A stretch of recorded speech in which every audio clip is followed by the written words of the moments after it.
ಕಿತ್ತಂಡೂರು ವೆಂಕಟರಾಮ್ರವರ ಸಾರಥ್ಯದಲ್ಲಿ ನಡೆಯುತ್ತಿರುವ punch TV Kannada ನ್ಯೂಸ್ಗೆ ಸ್ವಾಗತ. ಬಿಜೆಪಿ ಕೇಂದ್ರ ಸಚಿವ ಅಮಿತ್ ಶಾ ರವರು ಪಾರ್ಲಿಮೆಂಟ್ ಸಭೆಯಲ್ಲಿ ಸಂವಿಧಾನ ಶಿಲ್ಪಿ ಡಾಕ್ಟರ್ ಅಂಬೇಡ್ಕರ್ ಅವರನ್ನು ಅವಮಾನಪಡಿಸಿದ್ದು, ರಾಷ್ಟ್ರದ್ರೋಹ ಕಾಯ್ದೆಯಡಿ ಬಂಧಿಸಬೇಕೆಂದು ಒತ್ತಾಯಿಸಿ ಡಿಎಸ್ಎಸ್ ಅಂಬೇಡ್ಕರ್ ವಾದ ಸಂಘಟನೆ ಕಾರ್ಯಕರ್ತರು ಕೋಲಾರ ಜಿಲ್ಲಾಧಿಕಾರಿಗಳ ಕಚೇರಿ ಮುಂದೆ ಶನಿವಾರ ಪ್ರತಿಭಟನೆ ನಡೆಸಿದರು. ಜನರನ್ನು ಜಾತಿ ಮತ ಭೇದಗಳಿಂದ ಬೇರ್ಪಡಿಸಿ ಮೂಢನಂಬಿಕೆ ಕಂದಾಚಾರಗಳನ್ನು ಜನರ ಮೇಲೆ ಹೇರಿ ಅಜ್ಞಾನದ ಕೂಪಕ್ಕೆ ತಳ್ಳುವ ಕೇಂದ್ರ ಸಚಿವ ಅಮಿತ್ ಶಾ ಅವರ ಹೇಳಿಕೆ ಪ್ರಜಾತಂತ್ರ ವ್ಯವಸ್ಥೆಯ ವಿರುದ್ಧ ಹೇಳಿಕೆಯಾಗಿದೆ ಎಂದು ಪ್ರತಿಭಟನಾಕಾರರು ಖಂಡಿಸಿದ್ದಾರೆ. ಪ್ರತಿಭಟನೆಯಲ್ಲಿ ಡಿಎಸ್ಎಸ್ ಅಂಬೇಡ್ಕರ್ ವಾದ ಮಾವಳ್ಳಿ ಬಣ, ಕೋಲಾರ ಜಿಲ್ಲಾ ಪ್ರಧಾನ ಸಂಚಾಲಕರಾದ ಗಾಂಧಿನಗರ ಶ್ರೀರಂಗ, ಹಿರಿಯ ಮುಖಂಡರಾದ ಆವಣಿ ಕಾಶಿ, ಜಿಲ್ಲಾ ಸಂಘಟನಾ ಸಂಚಾಲಕರಾದ Madivannan, Malur A K Venkatesh, KGF Pichchalli Manjunath, Srinivaspur Muniswamy, Jammanahalli Srinivas, Kuteri Ashwath, KGF Kumar, Aralli Sangharsha, Kalkere Muniraju, Nelavanki Srinivas, Kadripura Venkatachalapathi, D Kurubaralli Manjunath, Ravindra Reddy, Lakshminarayana, Eerappa ಮುಂತಾದವರು ಹಾಜರಿದ್ದರು. Kittandur Venkataram, punch TV news, Kolar. Ambedkar ವಿರೋಧಿ ಕೋಮುವಾದಿ ಪಕ್ಷಕ್ಕೆ ಹೇಳಿ ಧಿಕ್ಕಾರ, ಕೋಮುವಾದಿ ಅಮಿತ್ ಶಾಗೆ ಹೇಳಿ ಧಿಕ್ಕಾರ, ಬಿಜೆಪಿ ಸರ್ಕಾರಕ್ಕೆ, ಆಡಳಿತಕ್ಕೆ, ಅಟ್ಟಹಾಸಕ್ಕೆ,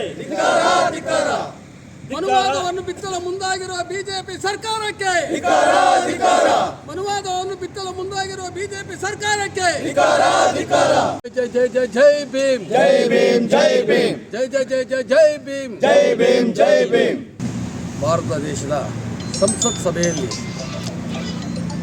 ಈ ದೇಶದ ಗೃಹ ಮಂತ್ರಿಗಳಾದಂಥ ಅಮಿತ್ ಶಾ ಅವರು ಅಂಬೇಡ್ಕರ್ ಅವರ ಬಗ್ಗೆ ಬಹಳ ಹೀನಾಯವಾಗಿ ಮಾತಾಡಿದ್ದಾರೆ.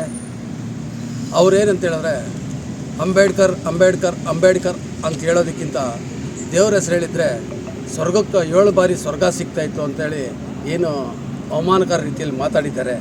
ಅದನ್ನು ನಾವು ಕರ್ನಾಟಕ ದಲಿತ ಸಂಘರ್ಷ ಸಮಿತಿ ಅಂಬೇಡ್ಕರ್ ವಾದ ಜಿಲ್ಲಾ ಸಮಿತಿಯಿಂದ ನಾವು ಬಹಳ ಖಂಡಿಸ್ತಾ ಇದ್ದೀವಿ. ನಾವು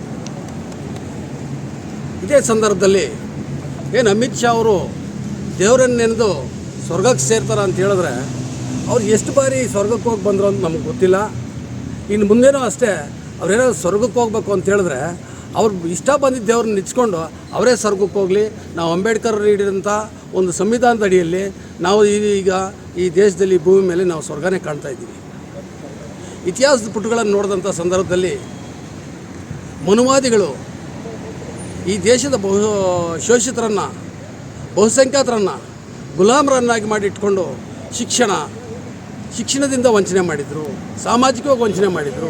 ಅವರನ್ನು ಗುಲಾಮರಾಗಿ ಮಾಡಿಟ್ಕೊಂಡಿದ್ದಂಥ ಸಂದರ್ಭದಲ್ಲಿ ನಮಗೆ ಒಂದು ಆಶಾಕಿರಣವಾಗಿ ಬಂದಂಥವರು ಬಾಬಾ ಸಾಹೇಬ್ ಅಂಬೇಡ್ಕರ್. ಅವರು ಈ ಶೋಷಿತ ಸಮುದಾಯಗಳ ಒಂದು ತುಳಿತಕ್ಕೆ ಒಳಪಟ್ಟಂಥ ಎಲ್ಲ ಸಮುದಾಯಗಳನ್ನು ನೋಡಿ ಅವರು ತನ್ನದೇ ಆದಂಥ ರೀತಿಯಲ್ಲಿ ಇಡೀ ವಿಶ್ವವನ್ನೇ ಸುತ್ತಿ ವಿದ್ಯಾರ್ಜನೆ ಪಡ್ಕೊಂಡು ಈ ಶೋಷಿತ ಸಮುದಾಯಗಳ ಒಂದು ಅವ್ರನ್ನ ಹೊರತರೋದಕ್ಕೆ ಭಾಳಷ್ಟು ಹೋರಾಟಗಳನ್ನು ಮಾಡಿದ್ದಾರೆ. ಅದರ ಮುಖೇನ ಅವರು ಈ ದೇಶಕ್ಕೆ ಸ್ವತಂತ್ರವನ್ನು, ಸಂವಿಧಾನವನ್ನು ಸಹ ಕೊಟ್ಟಿದ್ದಾರೆ. ಆ ಸಂವಿಧಾನ ಯಾವ ರೀತಿ ಇದೆ ಅಂತ ಹೇಳಿದ್ರೆ ಪ್ರತಿಯೊಬ್ಬರೂ ಸಹಬಾಳ್ವೆಯಿಂದ ಬದುಕಬೇಕು, ಸಮಾನತೆಯಿಂದ ಬದುಕಬೇಕು, ಮಾನವೀಯತೆಯ ಮೌಲ್ಯಗಳನ್ನು ಇರುವಂಥ ಒಂದು ಸಂವಿಧಾನವನ್ನು ನೀಡಿದಂಥ ಬಾಬಾ ಸಾಹೇಬ್ ಅಂಬೇಡ್ಕರ್ ಅವ್ರನ್ನ ಹೀನಾಯವಾಗಿ ಮಾತಾಡುವಂಥ ಮನಸ್ಥಿತಿಯನ್ನು ಅವರು ಇವತ್ತು ವ್ಯಕ್ತಪಡಿಸಿದ್ದಾರೆ. ಅಂದರೆ ಅವರು ಮನುವಾದವನ್ನು ಮತ್ತೊಮ್ಮೆ ಬಿತ್ತಲು ಇತ್ತೀಚಿನ ವರ್ಷಗಳಲ್ಲಿ ಬಾಬಾ ಸಾಹೇಬರ ಮಾರ್ಗದರ್ಶನದಲ್ಲಿ ನಡೀತಾರಂಥ ಸಮುದಾಯಗಳು ತನ್ನ ಒಂದು ನೆಲೆಗಟ್ಟಿನಿಂದ ಮತ್ತೊಂದು ನೆಲೆಗಟ್ಟಿಗೆ ಅಂತೇಳಿದ್ರೆ ಬೌದ್ಧ ಧರ್ಮದ ಕಡೆಗೆ ತನ್ನ ಒಂದು ದಾರಿಯನ್ನು ಕಂಡುಕೊಳ್ತಾ ಇರೋದ್ರಿಂದ ಅವ್ರಿಗೊಂಥರ ವಿಚಲಿತರಾಗ್ತಾ ಇದ್ದಾರೆ. ಈ ಸಂಘ ಪರಿವಾರದವರು, RSS ಅವರು ಮತ್ತು BJP ಅವರು ಅವರ ಬುಡಾನೇ ಅಲ್ಲಾಡೋ ಅಂಥ ಪರಿಸ್ಥಿತಿ ಬರ್ತಾಯಿದೆ ಈಗ. ಕಾರಣ ಎಂತೇಳಿದ್ರೆ ಈ ಸಮುದಾಯಗಳೆಲ್ಲ ಬೇರೆಡೆಗೆ ವರ್ಗಾವಣೆ ಆದರೆ, ಬೌದ್ಧ ಧರ್ಮದ ಕಡೆ ಹೊರಟ್ರೆ ಅವರಿಗೆ ಎಲ್ಲೂ ಇರೋದಿಲ್ಲ. ಆ ಒಂದು ಕಾರಣದಿಂದ ಅಂಬೇಡ್ಕರ್ ಅವ್ರನ್ನ ಅವಮಾನ ಮಾಡೋ ಮುಖಾಂತರ ಇಡೀ ಶೋಷಿತ ಸಮುದಾಯವನ್ನು ಅವಮಾನ ಮಾಡೋಂಥ ಕಾರ್ಯಕ್ಕೆ ಕೈ ಹಾಕಿದ್ದಾರೆ ಅವರು. ಇದೇ ರೀತಿ ಮುಂದುವರೆದ್ರೆ ದಲಿತರು, ಶೂದ್ರರು, ಶೋಷಿತ ಸಮಾಜ ಎಷ್ಟು ದಿವಸ ತಲೆ ಬಾಗ್ತಾರೆ. ಆದರೆ ತಲೆ ಎತ್ತಿ ನಿಂತರೆ ಅವರು ನಿಲ್ಲೋದಕ್ಕೂ ನೆಲೆ ಇಲ್ಲದೆ ಅಂತ ಆಗುವಂಥ ಪರಿಸ್ಥಿತಿ ನಿರ್ಮಾಣ ಮುಂದಿನ ದಿನಗಳಲ್ಲಿ ಆಗ್ತದೆ ಅಂತ ಹೇಳೋದಕ್ಕೆ ನಾನು ಬಯಸ್ತಾ ಇದ್ದೀನಿ.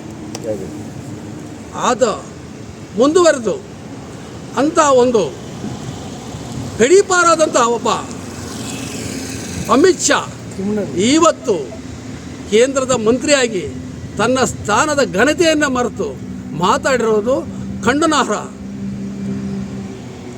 ಇದು ಇವತ್ತಿಂದಲ್ಲ ಮುಂದಿನಿಂದಲೂ ನಡ್ಕೊಂಡು ಬರ್ತಾನೇ ಇದೆ. ಮನುವಾದವನ್ನು ಬಿತ್ತುವ ಮನಸ್ಥಿತಿಯನ್ನು ತರುವಂಥ ಮಾತುಗಳನ್ನು ಆಡ್ತಾನೆ ಇದ್ದಾರೆ. ಒಬ್ಬೊಬ್ಬರು ಒಂದೊಂದು ರೀತಿ.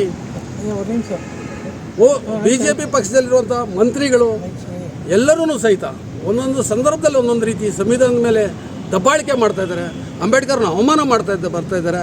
ಆದರೆ ಎಷ್ಟು ದಿನಕ್ಕೂ ಇದು ನಡೆಯೋದಿಲ್ಲ.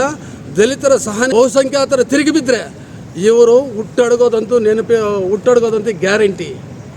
ಆದ್ದರಿಂದ ಕೇಂದ್ರ ಸರ್ಕಾರಕ್ಕೆ ಒತ್ತಾಯ ಮಾಡೋದು ಅಂತ ಹೇಳಿದ್ರೆ ಸಂವಿಧಾನನ ಅವಮಾನ ಮಾಡೋದು ಮತ್ತು ಬಾಬಾ ಸಾಹೇಬರನ್ನ ಅವಮಾನ ಮಾಡೋದು ದೇಶದ್ರೋಹ ಆದಷ್ಟೇ ಸತ್ಯ ಆಗಿರ್ತದೆ. ಆದ್ದರಿಂದ ಅಮಿತ್ ಶಾ ಅವರನ್ನು ಈ ತಕ್ಷಣದಿಂದ ಸಚಿವ ಸಂಪುಟದಿಂದ ವಜಾ ಮಾಡಿ ದೇಶದ್ರೋಹಿ ಕಾಯ್ದೆ ಅಡಿಯಲ್ಲಿ ಬಂಧಿಸಬೇಕಂತೇಳಿ ಈ ದಿನ ನಾನು ಒತ್ತಾಯ ಮಾಡ್ತಾ ಇದ್ದೀನಿ. ಜೈ ಭೀಮ್. ದಲಿತ ಸಂಘರ್ಷ ಸಮಿತಿ ಪ್ರಾರಂಭದ ಹಂತದಲ್ಲಿ ನಾವು ಮಠಗಳಲ್ಲಿ ಭಯೋತ್ಪಾದಕರಿದ್ದಾರೆ ಅಂತಕ್ಕಂಥ ಘೋಷಣೆ ಆಗ್ತಾಯಿದ್ವಿ. ಅದರ ಪೂರಕವಾಗಿ ಇತ್ತೀಚೆಗೆ ಪೇಜಾವರ ಮಠಾಧೀಶ ಈ ಸಂವಿಧಾನ ಸರಿಯಿಲ್ಲ ಅಂತೇಳಿ ಒಂದು ಹೇಳಿಕೆ ಕೊಟ್ಟು ದಲಿತನ ಅವಮಾನ ಮಾಡಿದರು. ಅದೇ ರೀತಿ ಮಠದಲ್ಲಿರ್ತಕ್ಕಂಥ ಭಯೋತ್ಪಾದಕರು ಜೊತೆಗೆ ಪಾರ್ಲಿಮೆಂಟಲ್ಲಿ ಕೂಡ ಭಯೋತ್ಪಾದಕರಿದ್ದಾರೆ ಅಂತಕ್ಕಂಥ ಸಾಧ್ಯತೆ. ಯಾಕಂತ ಹೇಳಿದರೆ ಅಮಿತ್ ಶಾ ಆಗಲಿ ನರೇಂದ್ರ ಮೋದಿ ಆಗಲಿ ಇವರು RSS ಅಂತಕ್ಕಂಥ ದೇಶದ್ರೋಹಿ ಸಂಘಟನೆಯ ಸದಸ್ಯರು ಇವರೆಲ್ಲ. 1948 ಜನವರಿ 30ರಂದು ಮಹಾತ್ಮ ಗಾಂಧಿಯವ್ರಿಗೆ ನಮಸ್ಕಾರ ಆಗ್ತಾ RSSನ ಒಬ್ಬ ನಾಥೂರಾಮ್ ಗೋಡ್ಸೆ ಅಂತಕ್ಕಂಥವ್ರು ಗಾಂಧಿಯವರನ್ನು ಕೊಂದಂತಹ ಆ ಸಂತತಿ ಇವತ್ತು ಸುಮಾರು 100 ವರ್ಷಗಳ ಸಂದರ್ಭದಲ್ಲಿ 1925ರಲ್ಲಿ RSS ಅಂತಕ್ಕಂಥ ಒಂದು ಸಂಘಟನೆ ಉಟ್ಕೊಂಡು ಅವತ್ತು ಡಾಕ್ಟರ್ B.R. ಅಂಬೇಡ್ಕರ್ ಸಂವಿಧಾನ ಬರೆಯುವಾಗ ಕೂಡ ಅದನ್ನು ವಿರೋಧಿಸಿ ಅವರು ಅಂಬೇಡ್ಕರ್ ಮೇಲೆ ಮತ್ತು ಭಾರತ ಸಂವಿಧಾನ ಧಿಕ್ಕಾರ ಆಗ್ತಂಥ ಒಂದು ಚಾರಿತ್ರಿಕ ಘಟನೆಗಳು ಇರುವಾಗ ಇತ್ತೀಚೆಗೆ ಅವರ ಮನಸ್ಥಿತಿ ಎಂಥದಂತ ಹೇಳಿದರೆ RSSನ ಮನಸ್ಥಿತಿ they are talking like saints acting like butchers ಅಂತ ಸಾಧು ಥರ ಮಾತಾಡ್ತಾರೆ. ಆದರೆ ಅವರ ಕಾರ್ಯವೈಖರಿ ಹೆಂಗಿರ್ತಂದರೆ ಇಡೀ ಒಂದು ಜನಾಂಗೀಯ ಒಂದು ದ್ವೇಷಗಳನ್ನು ಜನಾಂಗೀಯ ಸಂಘರ್ಷಗಳನ್ನು ಮಾಡ್ತಾ ಇರ್ತಕ್ಕಂಥ ಚರಿತ್ರೆ ನೋಡ್ತಾ ಇದ್ವಿ. ಈಗಾಗಲೇ ದೇಶಾದ್ಯಂತ ಅವರ ವಿರುದ್ಧವಾಗಿ ಒಂದು ವಿರೋಧಿ ಅಲೆ ಅಂದರೆ ಸಂವಿಧಾನವನ್ನು ಅವಮಾನ ಮಾಡಿರ್ತಕ್ಕಂಥ ದಲಿತರ ಒಂದು ಅಸ್ಮಿತೆಯನ್ನು ಒಂದು ಅವಮಾನ ಮಾಡಿರ್ತಕ್ಕಂಥ ಅಮಿತ್ ಶಾ ಮತ್ತು ಅದನ್ನ ಗ್ಯಾಂಗು. ಅಮಿತ್ ಶಾ ಒಬ್ಬ ಮಾತಾಡಿಬಿಟ್ರೆ ಅವನೊಬ್ಬನೆಲ್ಲ ಮಾತಾಡಿರೋದು ಇಡೀ ಸಂಘ ಪರಿವಾರದ ಒಂದು ವಾಯ್ಸ್ ಇದು ಅವನ ಮುಖಾಂತರ ಹೇಳಿಸಿದ್ದಾರೆ.